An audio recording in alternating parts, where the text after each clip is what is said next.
ఓం శ్రీమాత్రే నమః. కంఠాదహ కటిపర్యంత మధ్య కూటస్వరూపిణి శక్తి కూటైకతాపన్నా కట్యదో భాగదారిణి.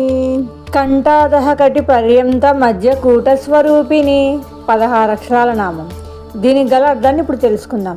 కంఠ అదహ కంఠం నుండి కిందకి, కటిపర్యంత నడుము వరకు, మధ్యకూట స్వరూపిణి పంచదశాక్షరి మంత్రంలోని 2వ భాగమైన మధ్యకూటం లేదా కామరాజకూటం యొక్క రూపం కలది.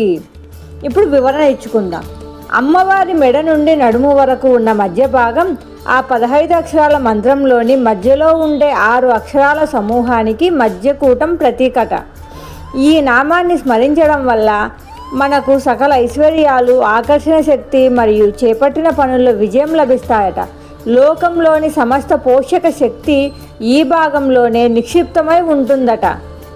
తదుపరి నామం 16 అక్షరాల నామం. శక్తి కూటైక తాపన్నా కట్యతో భాగదారిని. ఇప్పుడు అర్థం తెలుసుకుందాం.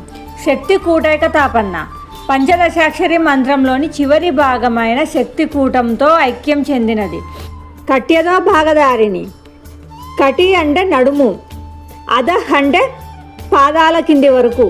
కటి నుండి అధః భాగము అంటే నడుము నుండి పాదాల వరకు ఉన్న రూపమును ధరించినది.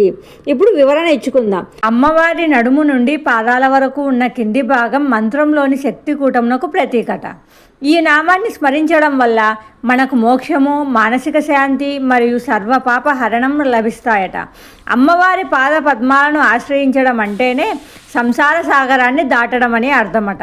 ఈ పంచదశాక్షరి మంత్రం చాలా రహస్యమైనది మరియు శక్తివంతమైనది. దీనిని గురువు గారి ద్వారా ఉపదేశం పొంది మాత్రమే జపించాలని పెద్దలు చెప్తారు. కానీ సహస్రనామాల్లోని ఈ నామాలను చదవడం వల్ల ఆ మంత్రం చదివినంత ఫలితం లభిస్తుంది. మాత్రే నమః.